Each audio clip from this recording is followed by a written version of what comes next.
everyone, and welcome to my presentation about the neurodiversity paradigm through the years for Neurodiversity Pride Day on this day of Tuesday, the 16th of June 2026. So let me introduce myself first. My name is Martijn Dekker. In the Netherlands, where I'm from, this is a common name combination, so these days I often add my old online handle, McDutchie, to distinguish myself from the hundreds of others with this name. I'm 52 years old and I have 3 children.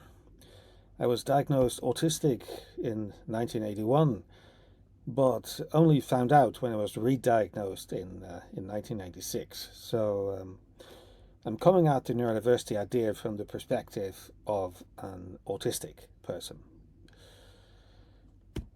Though I'm Dutch, these days I live in England with my autistic family.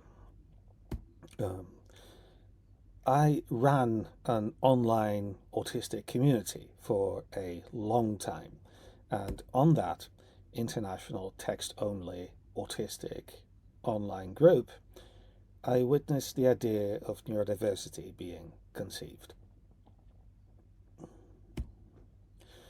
I'm also currently the chair of the Autiscape organization, which organizes a unique 3-day residential event organized in England for and by autistic people, centered around autistic people's needs, interests and sensitivities. And I have been involved in that for over 2 decades. So, let's start this off with the basics of the history of neurodiversity. I'll try to keep it brief, but, well, it's a big topic. The history of neurodiversity is interlinked with that of autism. I don't have much time to go into the early history of autism, but it's important to understand that autistic people had nothing to do with writing that history. It was written entirely by non-autistic psychiatrists and by non-autistic parents of autistic children. In the 1940s, Leo Kanner and Hans Asperger created the autism descriptions that were to form the base of the diagnostic criteria used for half a century thereafter. They wrote their papers as case studies, basically narratives of how they saw the autistic boys they studied. But the perspective of these autistic boys themselves was completely absent from their narrative. Kanner, in particular, as well as Bruno Bettelheim, ended up demonizing the mothers of autistic children. Autism was supposed to be the result of cold, unloving mothers, the so-called refrigerator mother theory. This caused immense and unspeakable damage. Autistic children were commonly shipped off to institutions out of shame. Eventually, parents started reacting. In 1962, a small group of parents of autistic children started the National Autistic Society in the UK, the first parent-run autism organisation. Of course, parents were reacting against the accusations of being cold and unloving, but they were also desperate because they couldn't understand their own children. Autism was seen as a puzzle, as an enigma. Children were seen as unreachable. They started seeing it as their mission to save their children from autism as early as possible. Hence the notion of early intervention, the idea that autism must be treated very intensively when they're very young before it's too late and you lose them to autism permanently. So, both parents and professionals often had a very grim view of autistic people. Autistic people were seen as missing, as locked up inside their own autism, as a mystery, an enigma, a puzzle to solve, as lacking feelings altogether, as prone to violence, as being unable to care about others, as not fully human, etc., etc., etc. Think of any negative human characteristic and you'll probably find that it has been ascribed to autistic people at some point throughout history. While there has been considerable improvement since then, autistic people are often still not seen as fully human even today, and the results of this are devastating. autistic people's preferences, needs, and human rights are routinely ignored. Autistic people are subjected to harmful and expensive treatments that try to force them to become normal, but they cannot get the assistance or the reasonable adjustments that they need to function as human beings. The sad reality is that almost every autistic person is traumatized, not because of their autism, but because of how their autism causes other people to misunderstand or mistreat them. I think my dear autistic friend and colleague Hetta Pukki summed it up best in a recent blog post for the European Disability Forum. She wrote, "In general, I see autistic people being denied independence or allowed their independence, but denied much of what constitutes living." In part, all this is because autistic people have historically been kept isolated from each other, often on purpose. For example, it was often thought that autistic children playing together would only encourage each other in being autistic. The internet became available to the general public in the 1990s. One of its early users were parents of autistic children, desperately looking for information. In 1992, Ray Kopp, a father of an autistic child, started an email discussion list called simply Autism. Parents used it mainly to commiserate about their poor broken children and to exchange tips for medical, dietary and behavioral treatments for autism. But then something interesting happened. Some autistic people had also found their way there. They were hoping to learn to understand themselves a bit better and perhaps to meet other autistic people. The parents of autistic children were fascinated by them, but they basically treated the autistics like zoo animals with a computer keyboard. "Oh, look, some real-life autistics. How rare. I'm going to ask them all the questions, no matter how personal. Did you also have toilet training problems? Can you tell me how to toilet train my child?" And so on and so forth. And when autistic people wrote to each other about the interesting things that they wanted to talk about, the parents got angry with them. The parents wanted to control the discussion. They did not want autistic people to actually influence things. Autistic people started to oppose the attempts of parents to cure their children. One of the autistic people on the autism list was an early autistic activist from America named Jim Sinclair. He wrote the highly influential essay "Don't Mourn for Us," in which he argued that autism is a valid way of being and that parents' grief stems from the loss of the normal child the parents had hoped and expected to have. Parents responded by saying that autistic people who argue such things are nothing like their children because they are capable of arguing at all, and they'd give anything for their child to be able to argue like that, etc. And, well, it basically went downhill from there. The two opposing groups were not hearing each other at all, because they were both traumatized for their own reasons. It was like a perfect storm for enduring conflict. So Jim Sinclair and a few others decided to start Autism Network International, the first autistic-run organization. One of the first things that this organization did was to create their own alternative to the Autism mailing list. This became ANIL, the Autism Network International list. It was an email discussion list like autism, and it was hosted by another American university, Syracuse University. But the difference was that autistic people were in charge of running this one, and that made the two lists different as night and day. It is difficult to describe, but with autistic people in charge, the atmosphere and the quality of the discussions were completely different. Pretty soon, a new 3-day conference was created, or treat, which was very special. It was the first event organized both for autistic people and by autistic people. It was organized in America, first in the state of New York and then in Pennsylvania. It had presentations, workshops, opportunities to socialize, and a great spirit of community. Sadly, organizational difficulties and organizer burnout eventually ended Treat. The last one was in 2013. Its place in history is assured, as this was the first ever major gathering of autistic people. And without the notion and practice of autistic space, the whole idea of neurodiversity might never have happened. In fact, they already practice it somewhat, although not under that name.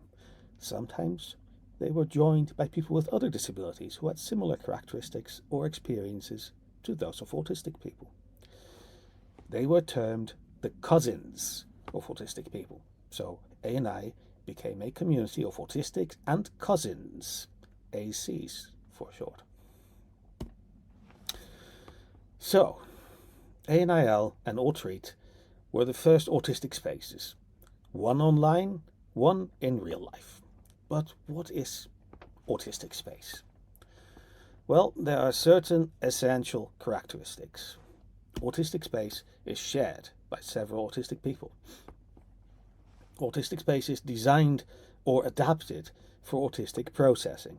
It values autistic ways of being and functioning. In autistic space, autistic people are in charge. We determine our own needs and how to meet them. At an autistic space, being autistic, looking autistic, acting autistic are all acceptable and accepted. An autistic space offers autistic people a better chance to meet similar people or people who are compatible with them. However, while the chances are much improved, autistic people are not automatically each other's friends just because they are autistic. Now here's a funny one. When non-autistic people participate in autistic space, they tend to experience difficulty fitting in, and they find it difficult to understand our social interaction style, our autistic social interaction style. They tend to feel like the odd one out, which makes them feel very awkward. Isn't that interesting? Now, as brilliant as ANI and Altreat were, not every autistic person felt like they fit in with that community.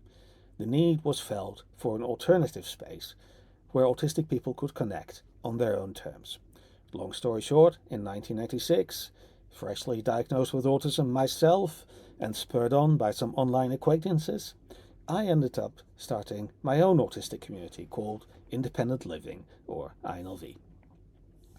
I didn't have the support of a university, so I had to host it myself. Social media didn't exist. It was not possible to start a group with the click of a button. Thankfully, I had the technical expertise to run an email list server over my own home dial-up phone line, using that little computer you see here. My INLV group quickly became another vital space where autistic individuals could share their experiences, support one another, and develop a strong sense of identity. Now there were 2 autistic communities on the internet, and 2 is better than 1. And INLV explicitly welcomed people with neurological differences other than autism as well. Over the years, some interesting and influential discussions happened on the group, alongside the many mundane and everyday things, of course. A picture emerged of what autistic people really want. No one had bothered to ask autistic people this before, and what we wanted most was mutual, emotional, and practical support.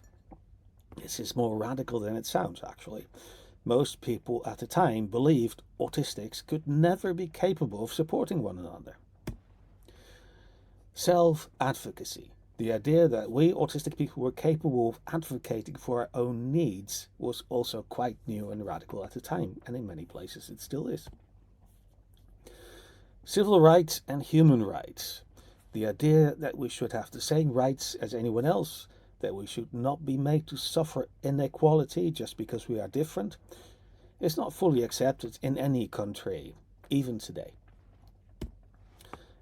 Appropriate services, personal assistance, reasonable adjustments in the workplace, reasonable adaptations in society so that we can actually function. Recognition that there is such a thing as neurological diversity, and that this can even be a good thing. But what is that exactly?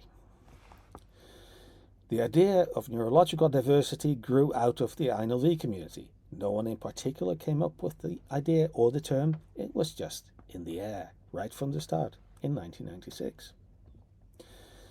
The idea of neurodiversity stemmed from our desire for the world to recognize that pervasive neurological differences are a reality, that we humans are in fact not all the same inside, that some of us really are very different. It was a desire for people to see us as we actually are, instead of seeing us the way they want us to be. Neurodiversity was quite logically conceived as an aspect of biodiversity. The benefits and indeed the necessity of biodiversity in the world are well known and widely accepted. We believed that, logically, this applies to neurodiversity as well. Here's an example of an early discussion on the group from October 1996 when neurodiversity was mentioned. I managed to rescue this from a floppy disk backup, actually. It is by Tony Langdon, who also created the first website by an openly gay autistic person. At the time, he wrote, "I'm becoming more sure that what allows the human race to progress socially and technologically is the neurological diversity of people, i.e. the atypical among a society provide the different perspectives needed to generate new ideas and advances, whether they be technological, cultural, artistic, or otherwise."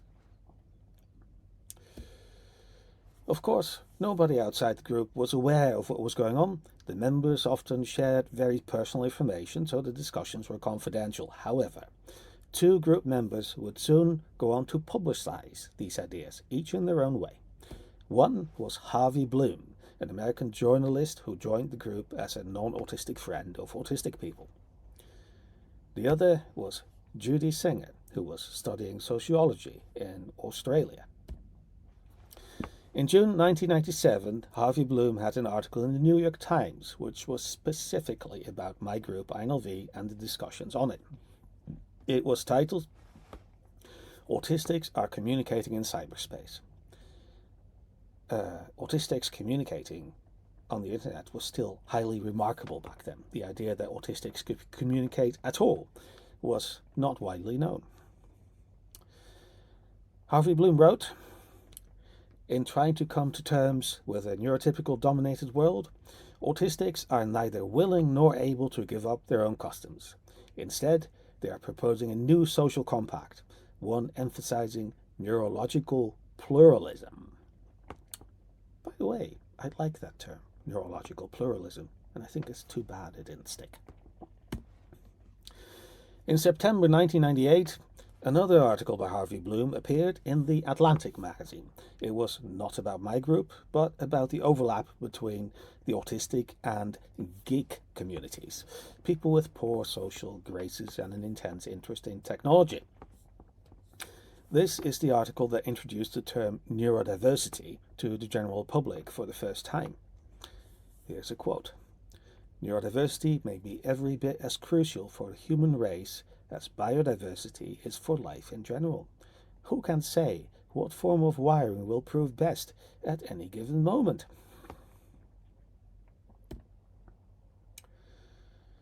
In that same month, September 1998, Judy Singer submitted her honors thesis to the Faculty of Humanities and Social Science at the University of Technology, Sydney in Australia.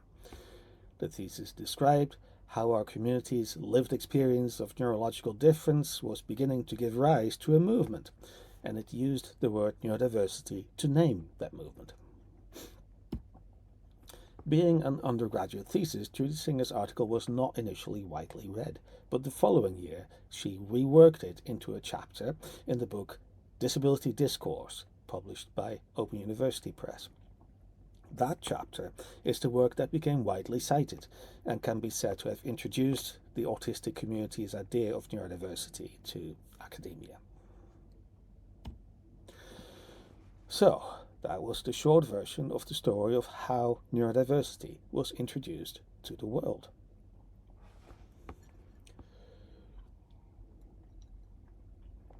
Now, let's talk a little more about what it actually is. Excuse me. An important aspect of the neurodiversity idea is that neurological differences are not necessarily bad.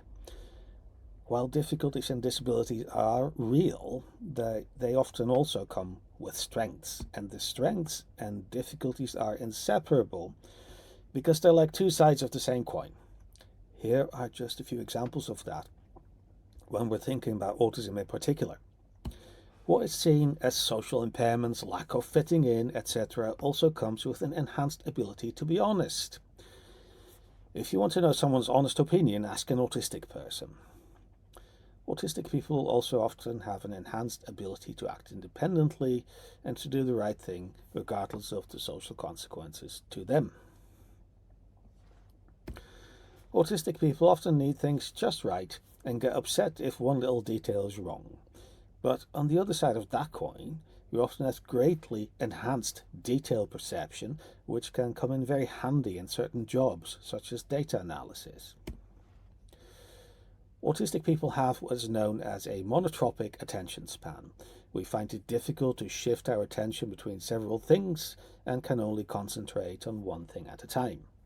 On the other hand, we are extremely good at concentrating on that one thing. We have enhanced concentration abilities that we can use to great advantage. Many autistic people have differences in sensory perception that can cause us to be oversensitive to things like loud noise, bright lights, or crowded environments. But enhanced sensitivity can also be an advantage. Many autistic people hear, see, or smell things that other people don't notice. Sometimes they notice something wrong that everyone else is missing. So autistic people have a great deal to contribute to the world. So, for that matter, do people with other neurodevelopmental differences, for example, ADHD. For example, ADHD is one of the reasons why Jamie Oliver, the celebrity chef from England, is so good at what he does, and the founder of IKEA, Ingvar Kamprad, was diagnosed with both ADHD, which comes with enhanced risk-taking, and dyslexia, which often comes with enhanced visual thinking. He used both to the advantage of his business, but he was unable to remember all his products, and to solve that he used names of Norwegian people and Swedish islands to remember them, and that's why we now have all those famous IKEA names. Businesses are starting to find this whole neurodiversity thing a tempting idea. They see untapped potential. To them, the idea of neurodiversity is primarily a business idea, right? A new way to make money. And they're not wrong. There is, in fact, a great untapped economic potential among autistic people and those with other neurological differences. But productivity should, of course, serve people, not the other way around. And not every neurodivergent person is a super talent, right? Most of us are just average, and that should be fine too. We still have our strengths, they just won't get us on a TV show. After all, every person is inherently worthy of life and happiness, even if they cannot work.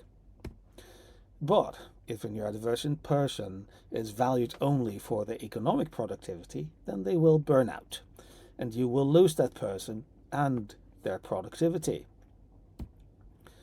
So a better and more long-term view of neurodiversity is to look at it as a human rights idea. People with neurological differences are asking to have their rights respected the same way as everyone else. We need some services and adaptations to make this happen, and that way many of us will be able to be productive and make money, and some of us won't, and may find happiness in other ways, and that is okay too.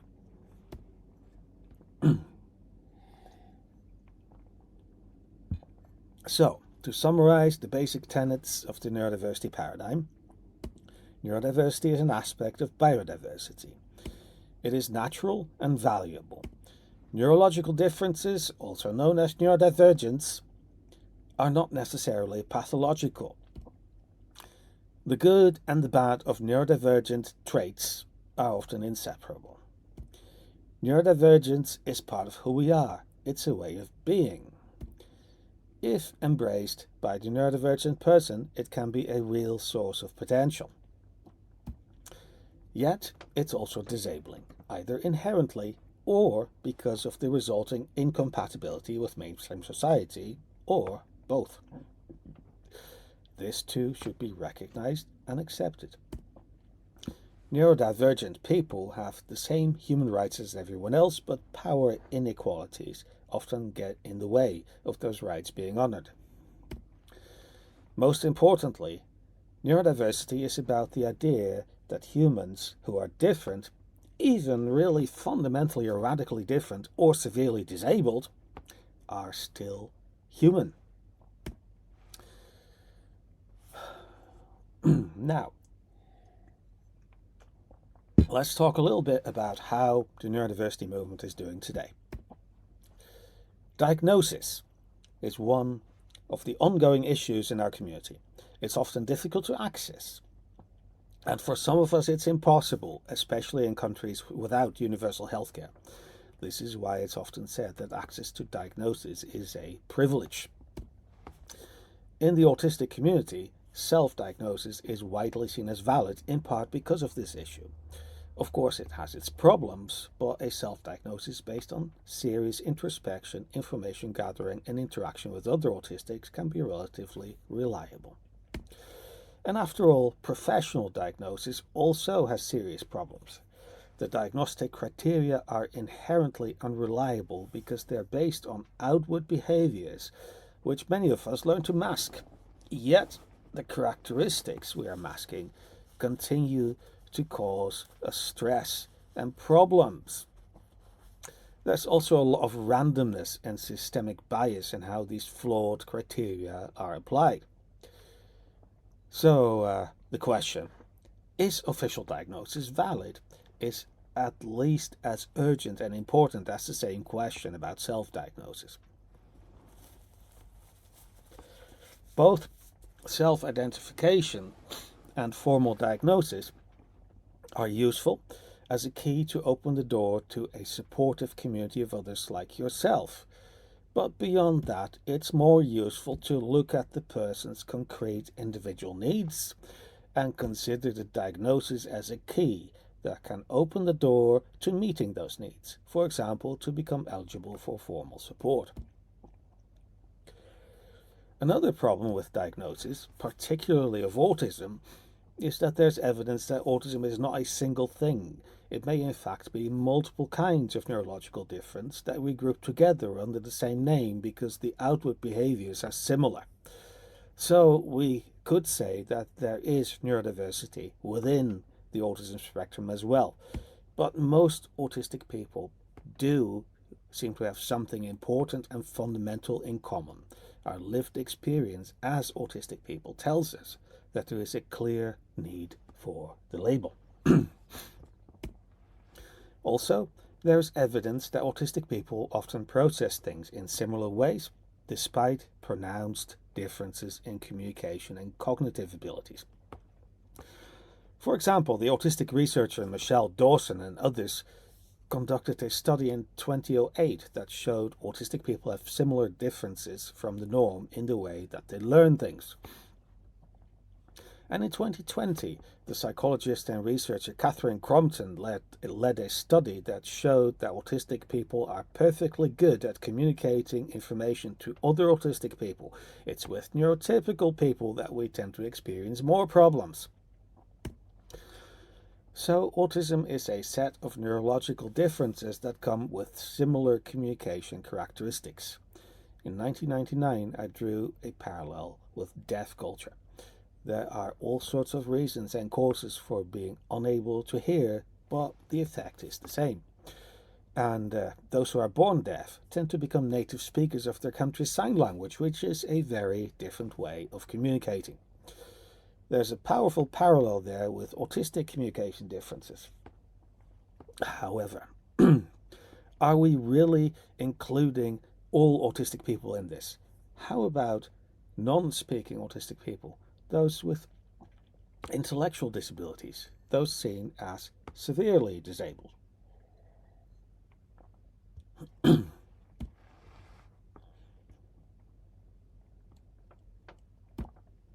Well, in my experience, neurodiversity communities mostly don't know how to include them.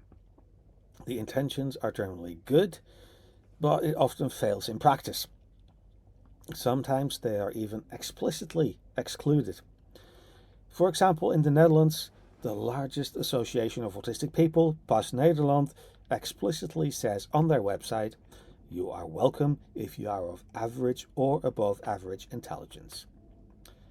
Yeah, ableism in action by a group of disabled people.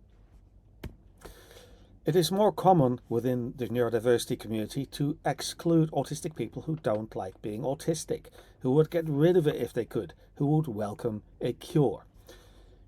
This is also quite unfortunate because nobody is more in need of acceptance than those who can't accept themselves.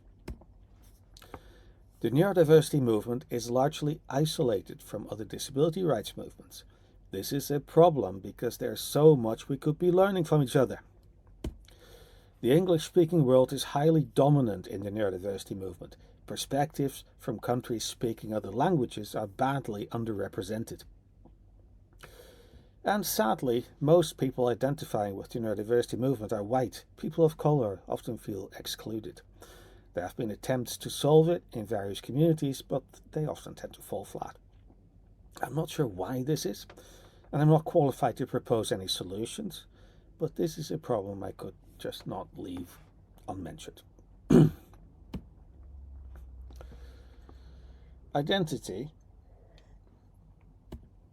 is another concept that is central to the neurodiversity movement. It generally includes people who identify as some kind of neurodivergent. But there's a little bit of a problem with everything being so much based on identity.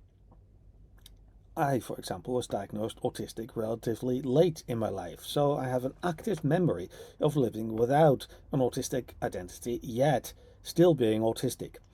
There was no denying that I was different from others, and I experienced all the associated difficulties. I just didn't have a name for it, or any words to describe it. So finding out about autism and finding other autistic people was essential. We all need that community of others who are like ourselves, and for me, autism became my key to belonging somewhere. The fact of being autistic became embedded in my sense of identity, yet I would still rather simply say that I am autistic rather than I identify as autistic, because I have a bit of a problem with the idea that we should have certain rights based on what we identify as. I spent my childhood and young adulthood not knowing I was autistic, yet still being autistic, having corresponding needs and having my rights as a human being violated. So how about those who won't identify or can't? Some neurodivergent people are unaware they're neurodivergent. Others suffer from a lot of internalized ableism and aren't ready to identify. Others need to stay in the closet, or they may lose their jobs or their families, or even worse. And after all, neurodiversity is fundamentally about neurological differences, not about identity. Shouldn't our rights to support and to adjustments apply, regardless of our identity or even our diagnosis? Shouldn't our rights be derived from our needs instead? This is what the disability rights movement has always fought for, and the disability rights movement has been around for many decades longer than the neurodiversity movement. I think we should learn from them. But unfortunately, there are barriers to learning from the disability rights movement. In many countries, the idea of disability is controversial within the neurodiversity community. For example, there are many autistic people who do not identify with being disabled and who want to be in a separate category from severely autistic people. They should be reminded of the social model of disability, right? That disability is not necessarily anything wrong with the person at all, but results from the incompatibility between you and mainstream society, and that society could and should make adjustments that allow you to fit in and function. By contrast, the medical model of disability places the problem firmly with the disabled person. In practice, the distinction is often not so clear-cut. Many of us experience impairments that even an ideal society can't completely compensate for, so the social model doesn't completely apply. Conversely, those who exclusively apply the medical model will regard neurodivergence as a set of defects and deficits and will be unable to see their own strengths that they have because they are neurodivergent and that society is failing to include and appreciate. So, the lived experience of disability is not so clear-cut. The experience of disability is highly context dependent. So I believe that an autistic or otherwise neurodivergent person who rejects the idea of having a disability should wonder if perhaps they have internalized quite a lot of ableist prejudice that not only leads them to separate themselves from their severely or profoundly disabled neuropeers, but also blocks them off from essential knowledge about themselves. And I think we need to think about what risks this poses to the wider neurodiversity community. United we stand, divided we fall. If we don't include people who are seen as having severe disabilities, then those in power will use that to divide against us, to divide us, and to use it against us, right? And in fact, they're already doing that. But thankfully, it's not as if the neurodiversity movement hasn't achieved anything at all. There has been a massive increase in mainstream society of the awareness of all sorts of neurodivergence, autism, ADHD, Tourette's, dyslexia, and so on. These days, people will generally at least have heard of all of them. The diagnostic criteria, particularly for autism and ADHD, now include many of us who were previously missed or misdiagnosed. There have been considerable advances in participatory autism research that genuinely includes and involves autistic people as equals, although a tokenistic performance of inclusion is still more common. Organizations within the neurodiversity movement have launched various campaigns against institutionalization and maltreatment of neurodivergent people, but unfortunately, rarely with success. The neurodiversity movement is starting to have its effects in mainstream society. For example, there are now niches like pockets or small islands of accessibility, where an autistic person fits in, can make friends, can work a job. It's still in its infancy compared to the achievements of the wider disability community, but we're starting to get there. So, hopefully, we can expect much more in the future. Unfortunately, in the current political climate, there's a severe backlash against all sorts of diversity, and horrific misinformation and stereotypes about autism have made a strong comeback. So, we've got our work cut out for us.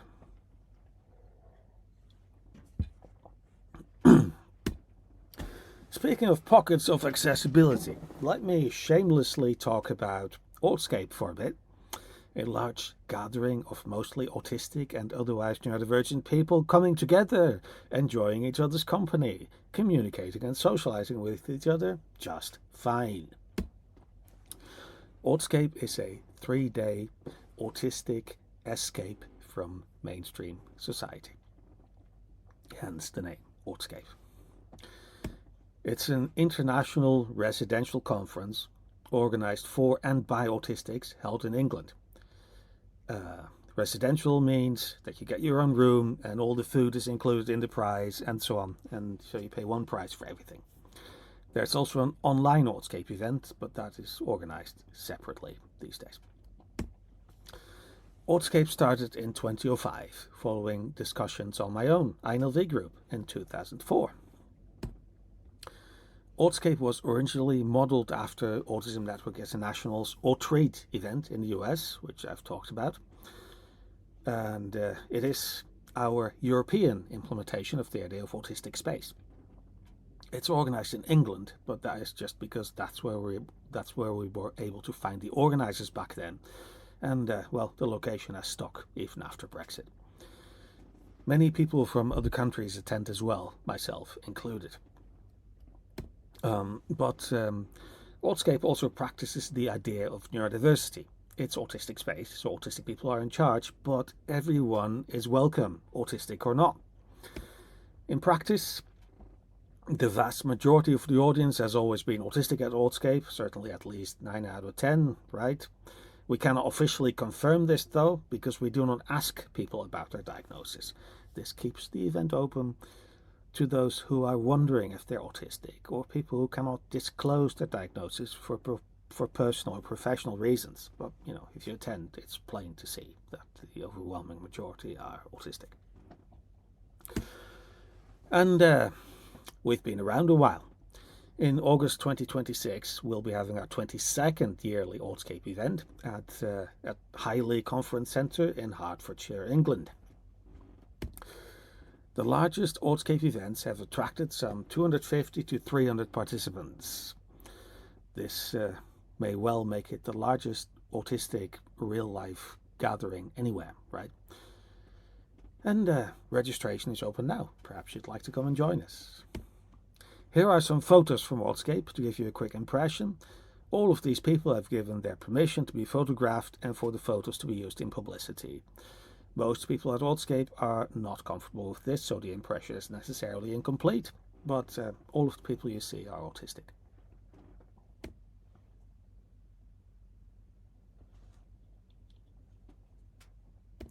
You might even recognize some of them.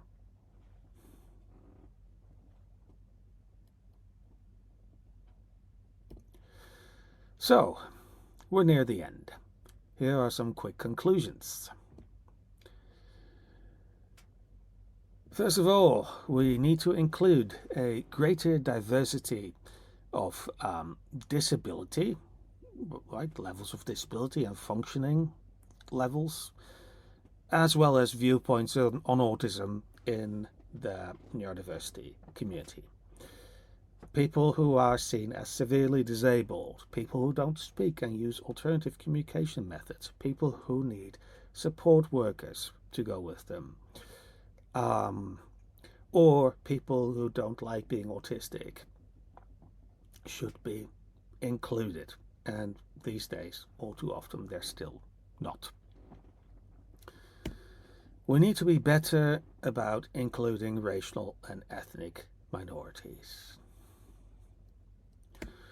We need to cultivate healthy boundaries and productive ways to deal with disagreements. Because, well, there has been, I haven't talked about it much, but actually there's been quite a history of pretty toxic conflicts in this community.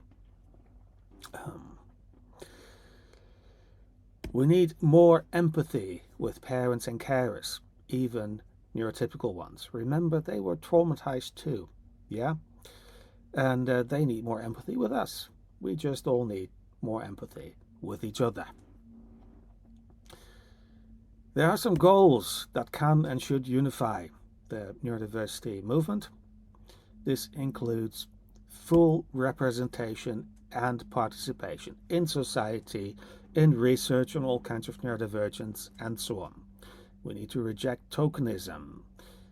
We should not be content with being the one autistic person being included in an organization so that they can say that they include an autistic person. Meanwhile, the autistic person is not having much say in things, and their opinions can be pretty safely ignored most of the time. Yeah, one way to achieve full representation and participation would be to insist on engaging organizations run by neurodivergent people, not individuals, but organizations in which we are in charge. Support and accessibility should be a goal of the neurodiversity movement, just as it is a goal of the wider disability rights movement. And of course, human rights. We need to advocate for human rights for all, including neurodivergent people. And we need to repeat again and again that autistic people, neurodivergent people in general, are fully human, even if neurotypical people might have difficulty understanding us and communicating with us. So, if you'd like to know more, then please read Autistic Community and the Neurodiversity Movement, edited by the autistic psychologist Dr. Stephen Kapp. It was written by many autistic people, myself included. It has the history in our words. It contains a diversity of neurodivergent perspectives. It's completely free of charge to read online, but paper copies are also available to buy. It includes a chapter about my INLV group and how the neurodiversity idea came about, and another chapter about Autscape and how it came to be.